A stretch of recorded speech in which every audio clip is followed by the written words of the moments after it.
Boa noite. O governador do estado liberou hoje mais 2 faixas em um trecho da rodovia dos Imigrantes. O tempo de viagem até São Paulo deve diminuir. Geraldo Alckmin destacou também obras que devem evitar congestionamentos aqui na região. O governador foi recebido pelos trabalhadores que fizeram parte da obra. A entrega da 5ª e da 6ª faixas da rodovia dos Imigrantes sentido capital deve dar um aumento de até 4.000 carros por hora no trecho que passam diariamente 32.500 veículos. Foram 37 milhões de reais investido aqui nessa obra pela concessionária, feita em prazo recorde. Nos dias de tráfego intenso, a expectativa é que o tempo de viagem do litoral para a região metropolitana de São Paulo diminua em até 15 minutos. Essa é a primeira rodovia do país a ter 6 faixas de rolamento no mesmo sentido.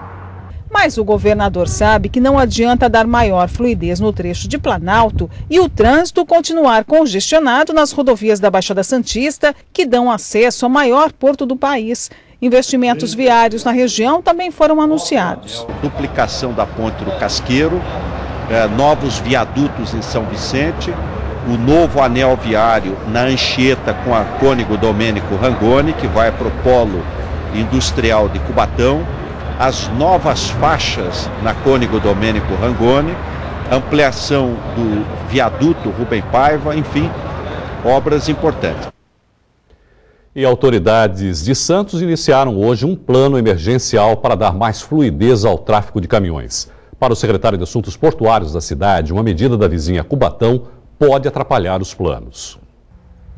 No primeiro dia em vigor do plano de contingência em situação de crise, tráfego intenso, mas do jeito que o motorista gosta, sem pontos de congestionamentos. A prefeitura intensificou a fiscalização para conter abusos, principalmente na entrada da cidade, na altura da Lemoa. A partir de hoje, a fazer uma operação na Lemoa, primeiro identificando alguns pontos com buracos, tudo que possam eventualmente contribuir para uma menor fluidez do trânsito. E também vamos verificar se há excesso, se há caminhões na rua quando deveriam estar dentro dos terminais. Vamos procurar conscientizar os terminais para que eles também precisam contribuir para que a entrada de Santos tenha uma boa fluidez. A ação foi anunciada depois que as 3 rodovias da região registraram juntas 41 quilômetros de trânsito parado. O excesso de caminhões para carregar e descarregar no porto travou os pátios, o que deu reflexos em Cubatão, São Vicente, Praia Grande e Santos. Mas o que agora preocupa o secretário é uma medida que entrou em vigor em Cubatão nesta segunda-feira.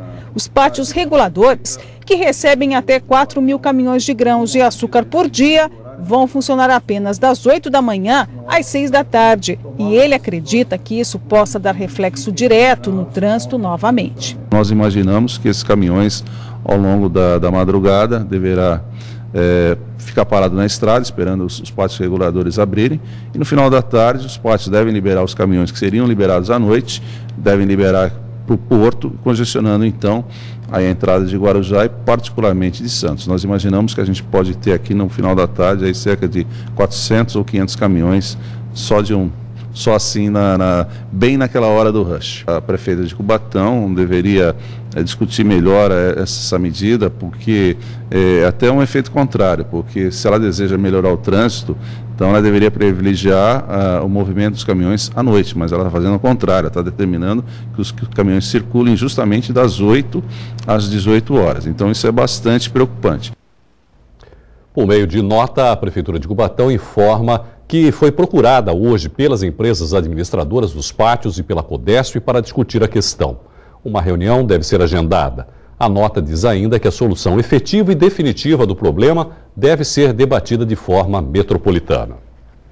Segurança de Casa de Massas de Santos tenta impedir assalto e acaba morto. Foi no domingo. Por volta das 10 horas da noite, 2 homens chegaram até esta Casa de Massas para roubar o estabelecimento comercial. O segurança, Almir Moiano, de 53 anos, tentou reagir, mas levou um tiro na cabeça e morreu no local. Os suspeitos ainda levaram a arma do segurança antes da fuga. A polícia já iniciou as investigações e vai usar as imagens das câmeras de monitoramento do comércio para identificar os assaltantes. Os moradores do bairro da Aparecida estão preocupados com a violência. E mais falta de policiamento, não tem mesmo. Só vem quando acontece alguma coisa, aparece. Nós estamos péssimos com a segurança, não só aqui como BNH, o Jaú aqui que a gente mora. Inclusive, um tempo atrás entrou ladrão dentro do meu prédio, roubam as garagens da gente, eles pulam de um prédio para o outro. Nós não temos segurança nenhuma aqui na Aparecida. Um homem foi morto com vários tiros no início da noite de domingo em Cubatão. A polícia investiga o caso. O crime aconteceu na rua Monte Castelo, na Vila Nova, por volta das 6h30 da noite. Tiago dos Santos tinha 28 anos e foi morto a tiros no bairro em que morava. Os peritos encontraram no local 17 cápsulas de calibre 38. A polícia trata o crime como possível acerto de contas. Há muito tempo a gente não tem um homicídio com tanta violência na cidade, principalmente ali no bairro, de maneira que a Polícia Civil de Cubatão está investigando o crime e está imbuída na solução da descoberta da autoria do caso. Pela violência cometida na execução da vítima, embora a gente não descarte nenhuma hipótese, nós estamos trabalhando com motivo de vingança. A vítima tinha passagem pela polícia por uso de documento falso e roubo e chegou a ser condenado a 2 anos em regime aberto em 2008. No entanto, atualmente ela não constava como procurado pela justiça e não respondia a nenhum tipo de processo criminal. Suspeito morre ao tentar furtar uma casa em construção em Praia Grande. 2 pedreiros tiveram uma surpresa na manhã de domingo ao chegarem na casa em que trabalham, no bairro da Guilhermina. Um homem morto na entrada da residência em construção. Ao lado, parte de um ar-condicionado que ele tentou furtar. As testemunhas preferiram não falar com a imprensa. Segundo informações da Polícia Civil, a provável causa da morte foi um mal súbito, já que o corpo não apresentava sinais de lesão corporal. A audácia dos bandidos a cada dia impressiona mais. No final de semana, um grupo invadiu um condomínio na cidade Oceã, em Praia Grande, para roubar motos. Detalhe, o batalhão da PM fica a 3 quadras do edifício. Eram quase 5 horas da manhã de domingo quando os ladrões chegaram de moto. O vigilante se recusou a abrir o portão, mas segundos depois eles invadiram a garagem. Derrubaram uma das câmeras de segurança e foram em direção à área reservada para as motos. Havia muitas, mas eles queriam as mais caras. Enquanto parte do grupo tentava arrebentar os cadeados, 2 integrantes ficaram do lado de fora para dar cobertura. O alarme de um dos veículos dispara. Eles conseguem desativá-lo. 14 minutos depois, fogem com uma moto. Momentos após a chegada dos assaltantes, o porteiro correu para acionar a polícia militar. Os moradores reclamam da demora da polícia. Segundo eles, foram quase 2 horas para chegar ao prédio. Detalhe, o batalhão da PM fica a 3 quadras do local. Até o fechamento desta edição, a Polícia Militar não justificou a demora no atendimento à ocorrência. A moto tinha rastreador e foi localizada em uma casa a 4 quadras do prédio. Ninguém foi preso. A Justiça de São Vicente determinou que Luciana Costa Matos fosse solta. Ela é acusada de ter matado a facadas a enteada Jaciene Santos Farias em setembro do ano passado. A liberdade foi concedida por falta de evidências. Exames de DNA comprovaram que, além do sangue da vítima, foi encontrado no local do crime material genético masculino. A perícia não achou outro material genético que não fosse o dela, o que descarta a possibilidade da jovem ter lutado contra o assassino. Luciana estava presa há 8 meses na penitenciária feminina de Tremembé, no interior do estado. O crime foi em setembro do ano passado, na casa em que a acusada e a vítima moravam em São Vicente. Jaciene foi estrangulada e atingida por facadas. Na época, a madrasta disse à polícia que o local foi invadido e que ela teria sido amarrada por um bandido que entrou no quarto da enteada e a matou. Depois da morte, parentes e amigos encontraram um diário da jovem que relatava um relacionamento conturbado entre ela e Luciana. Um carro forte foi alvo de bandidos hoje pela manhã no bairro Cachoeira, em Guarujá. Segundo a polícia, houve troca de tiros entre os assaltantes e os seguranças. Um dos criminosos foi baleado. Nada foi levado. Até o momento, ninguém foi preso. Em Praia Grande foi realizada a primeira caminhada pela adoção na Baixada Santista. Os detalhes depois do intervalo. Até já.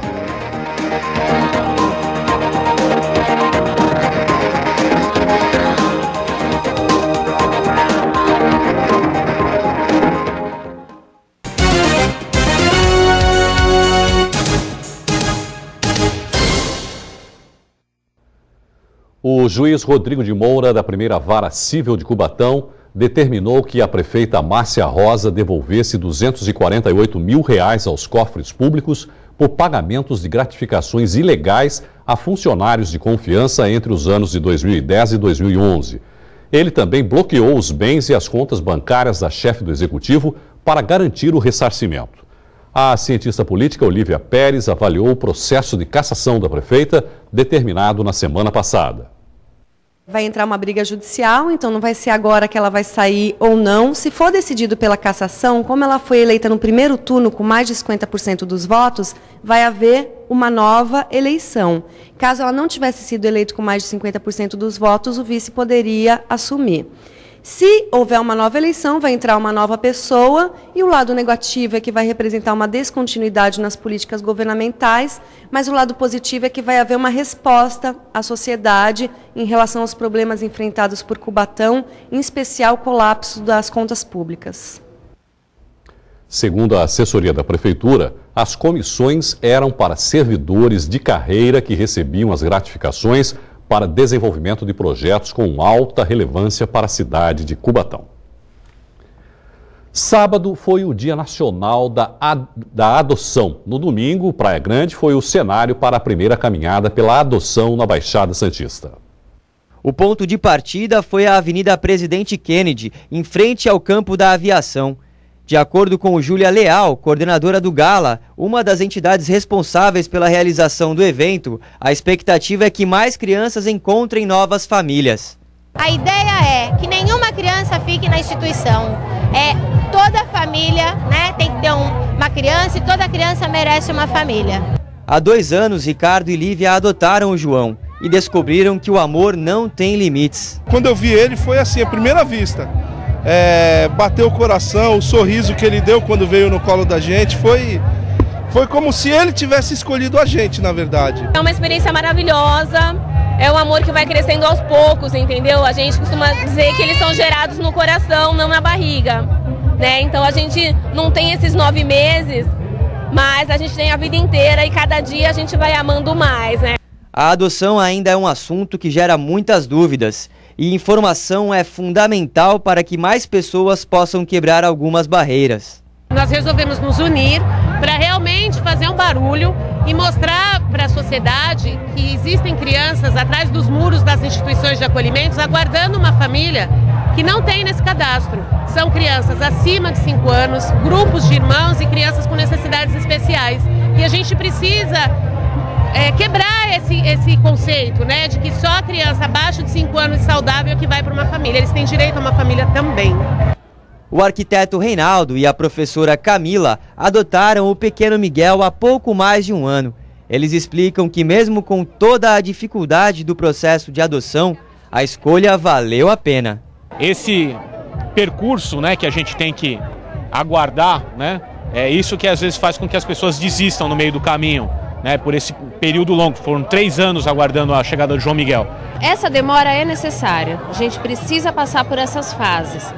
Eu acho que todas as pessoas que estão na fila precisam passar, até para receber melhor essa criança, mas vale a pena. Balé, Jair Rodrigues, Gilberto Gil, a virada cultural em Santos foi sucesso de público e segurança. Nenhuma ocorrência foi registrada. Mais de 10 mil pessoas compareceram ao evento. Outra atração de destaque foi a exibição do filme Pauê, O Passo de um Vencedor. A sessão foi ao ar livre no emissário submarino. A chuva até que ameaçou, mas não afastou o bom público que foi conferir o filme. A produção narra a trajetória do multiatleta santista Paulo Eduardo Agardi, mais conhecido como Pauê, que perdeu parte de ambas as pernas após ser atropelado por um trem há 13 anos. E o resultado na telona dessa verdadeira história de superação agradou. Muito legal, muito bom, bom exemplo que ele dá para todo mundo, né, de vida, de viver após um acidente, bem legal. É incentivador, né, para qualquer um e para a vida das pessoas, né. Porque às vezes a gente não tem, nada que impeça a gente de fazer alguma coisa, e a gente vive reclamando e tal, e você vê um cara que, né, perdeu 2 pernas e não parou a vida, né? As gravações do documentário começaram há 3 anos e foram realizadas em lugares como Rio de Janeiro, Fernando de Noronha e várias cidades do litoral paulista. Para o cineasta Fábio Capellini, idealizador do projeto, o resultado na tela valeu a pena, apesar das dificuldades. Quando você vê um filme, você não fica preocupado com uma análise técnica do filme, a fotografia ficou bonita, a direção, e sim a mensagem. As pessoas estão assistindo o filme e estão falando, caramba, a história é muito legal, né? Estamos se inspirando, estamos motivados, e esse era o nosso objetivo, que tocasse as pessoas no sentido de motivar as pessoas a enxergar a vida de uma outra forma. Alessandra Pereira, que também dirigiu o documentário, contou que conviver com Pauê durante a produção do vídeo foi um grande aprendizado. No documentário mesmo, algumas pessoas falam, ele está sempre cheio de projetos, ele está sempre em movimento. E isso, para mim, foi um ponto muito importante, assim. A gente não pode deixar projeto guardado na gaveta, a gente não pode ficar esperando amanhã para começar alguma coisa, sempre dá tempo, né? A gente às vezes acha, não dá mais para fazer isso. Não, Pauê mostrou, pelo menos para mim, eu acredito para todo mundo, que é sempre possível fazer alguma coisa. O vídeo documentário conta também com depoimentos importantes de amigos que marcaram a jornada de Pauê. Entre eles estão o cantor Gabriel Pensador, o canoísta Fábio Paiva e os surfistas Carlos Burli, Picuruta Salazar e Otaviano Tauí. Familiares do atleta também participaram da produção e estão orgulhosos com mais essa conquista. Essa simpatia que ele transmite está sempre transmitindo alegria, transmitindo a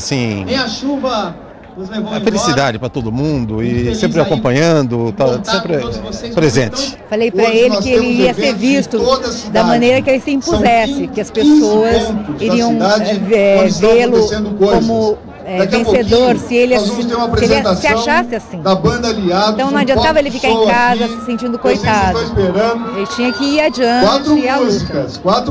Para a família em si é muito gratificante, porque, poxa, passou por todas as adversidades, né, e de uma hora para outra, ver ali na tela do cinema, ver aqui, no emissário, esse monte de gente, mesmo com a chuva, a galera persistiu, ficou aqui, é muito orgulho.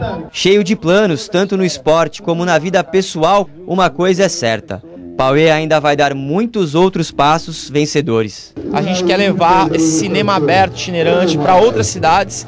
Posteriormente, aí acredito que segundo semestre a gente deve estar visitando 10 cidades agora do estado de São Paulo. E ano de 2014, devemos estar participando também de algumas feiras, congressos, festivais e algumas capitais. Então esse filme deve se estender aí ao longo aí, pelo menos de uns 2 anos, eu acredito. Vai ter muitos quilômetros aí ainda para rodar. Eu acho que é uma história que vai emocionar quem assistir. De certa maneira, acho que a provocação que ela reflete, que eu tenho ouvido os feedbacks, é que as pessoas que saem do filme, elas saem com vontade de colocar em prática aquele grande sonho. Então isso que para mim não tem preço.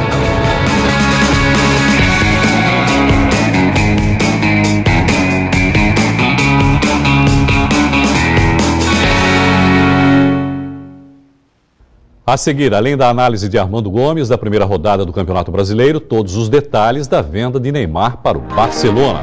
Nós voltamos já.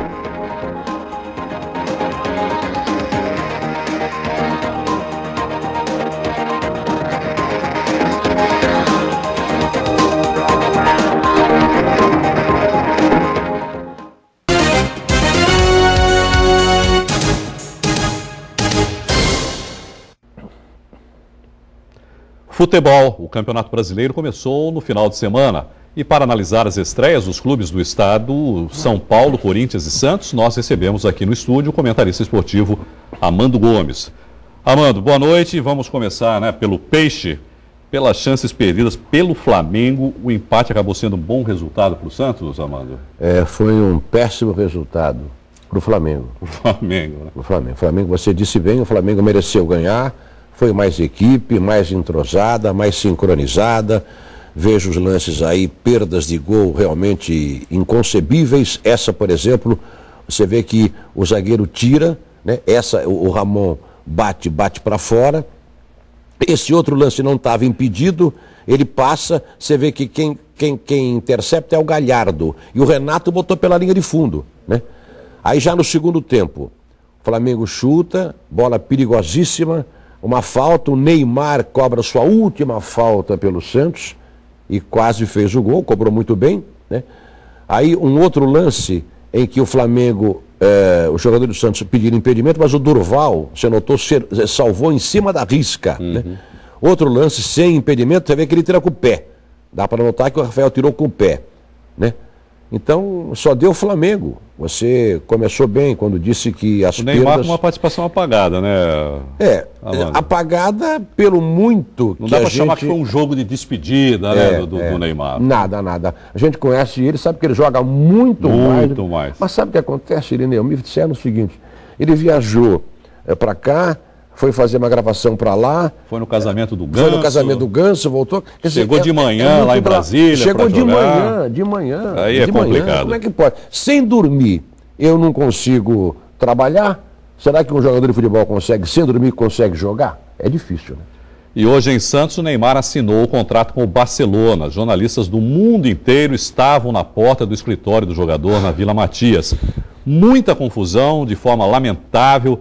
Eles atenderam a imprensa atrás de uma grade horrível, realmente, as condições de trabalho. Lamentável o que aconteceu nessa...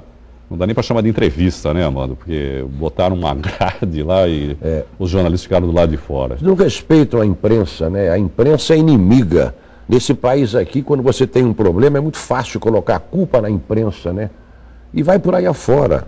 Vai por aí. Todo mundo é imprensa. Você cantou bem a pedra. Atrás de uma grade, como se fosse... A gente está vendo aí. Olha só. Parece uma cadeia, né? Parece uma cadeia, exatamente. Entrevistando um bandido, pô. Aí o pai do Neymar, né? Quer dizer, fica como se fosse um curral. Por isso que a gente não tem áudio, até para justificar, porque as condições de trabalho realmente eram praticamente impossíveis. Nós temos as imagens, mas o áudio ficou com uma qualidade ruim. E por isso que nós estamos passando as imagens sem o áudio. E muitas equipes não conseguiram sequer as imagens, viu, Amanda? A gente ainda conseguiu as imagens, mas infelizmente sem o áudio. Agora, uma coisa que eu queria que você explicasse para mim, Amanda, foi a maior renda da história do Campeonato Brasileiro.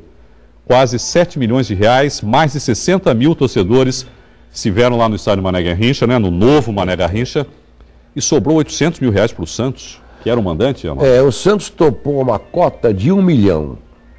Aí depois descobriu que essa cota de 1 milhão era ínfima por aquilo que o jogo ia render.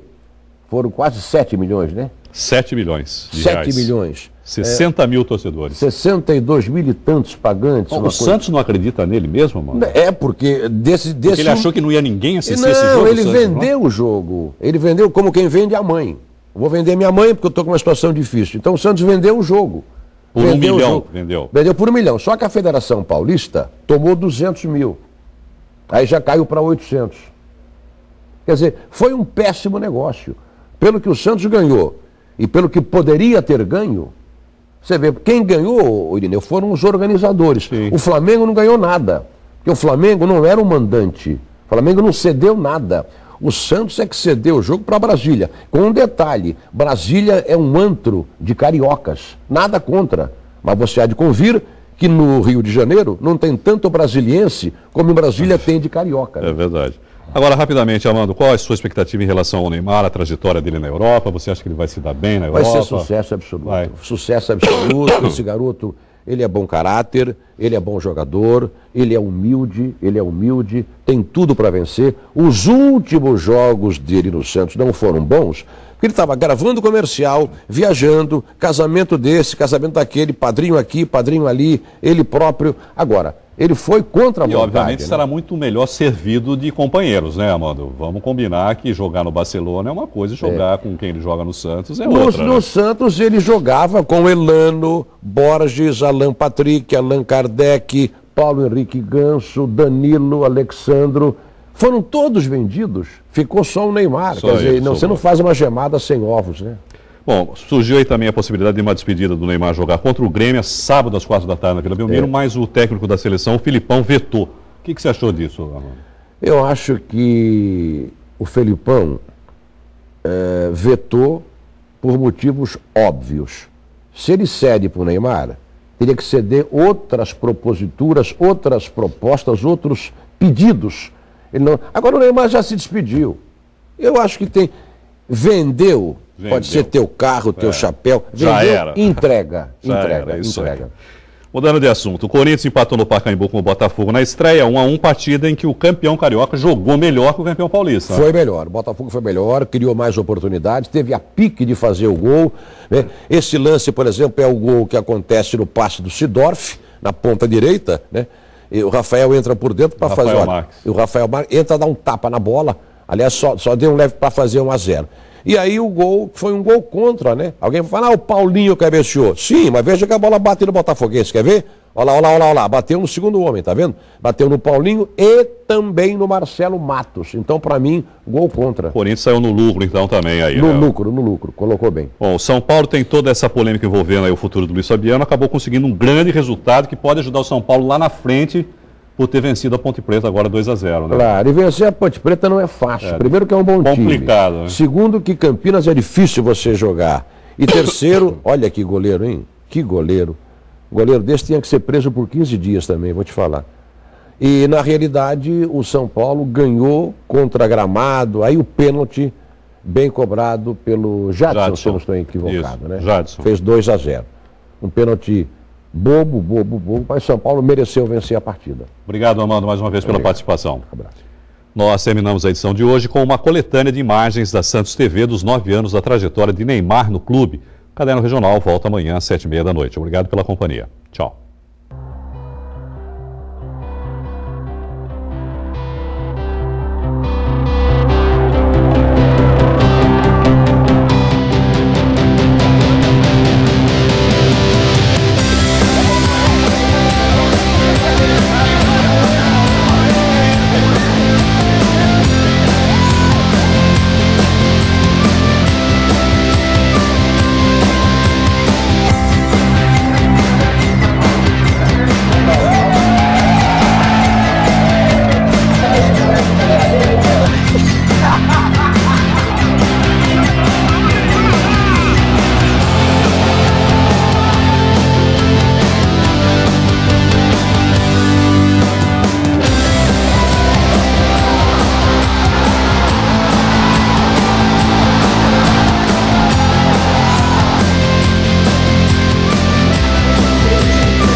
Watashi no nama wa